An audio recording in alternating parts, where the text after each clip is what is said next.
Ward, we've talked a lot about inclusion and selection. The one thing I think we haven't gotten to as much is splitting those fine hairs about who gets home games.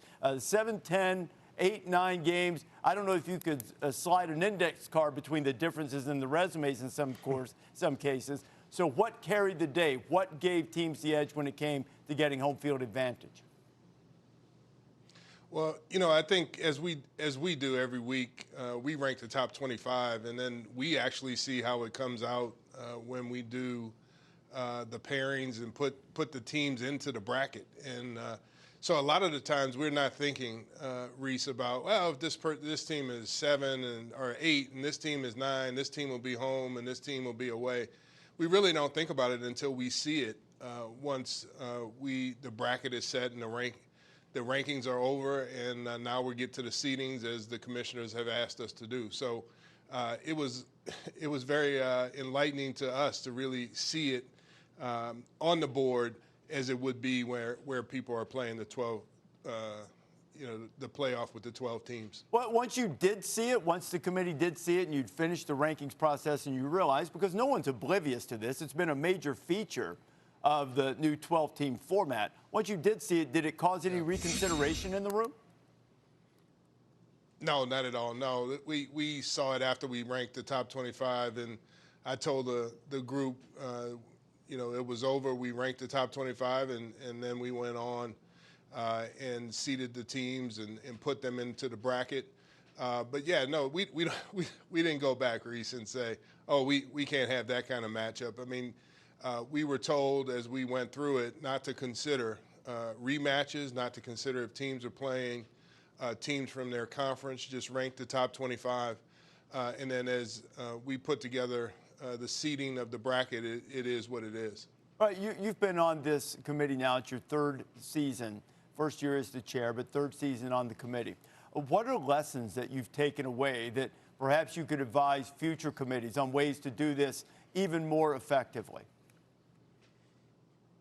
Well, I think the one thing that's been consistent that I would advise that continues is the open dialogue where everybody is a part of the conversation, because that leads us to a better decision about ranking the top 25.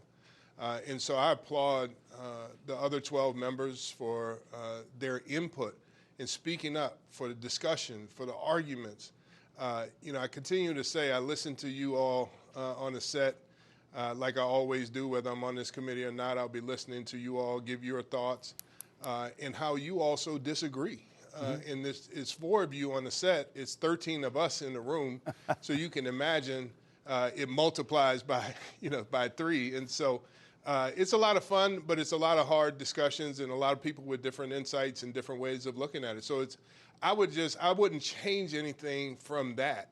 I'll let the commissioners decide what they want to change. But one thing, Rece, that I can say from a committee standpoint is that we're really excited about this 12-team playoff. We're excited about the matchups that did occur after we ranked them.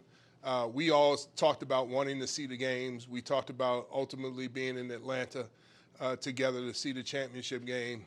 And so that excitement about how it came out in the games that are in front of us that are going to be really good, and we look forward to watching them. Historically, this is the day for debate. This is the day to split hairs and pick nits, as it were, with what the committee has decided. And this is a question I've asked for a number of years, and because Joey and I particularly believe that you have been the most forthcoming of all of the selection committee chairs.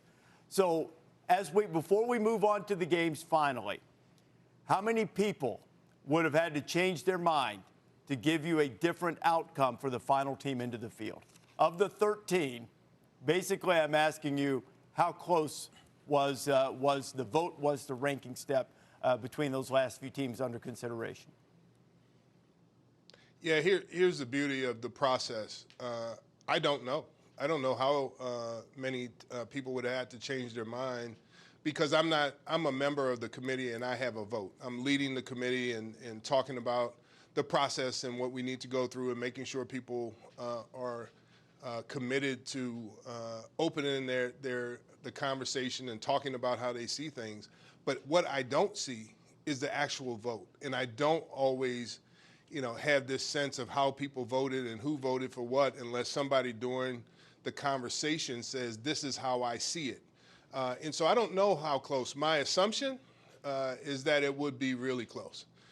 This is not something we took lightly. Like I said, the arguments in the room, the discussion back and forth were passionate, where people really thought through what they needed to do and wanted to put forth in terms of the ranking. And so I would, without knowing, Rece, I would say it was very, very close.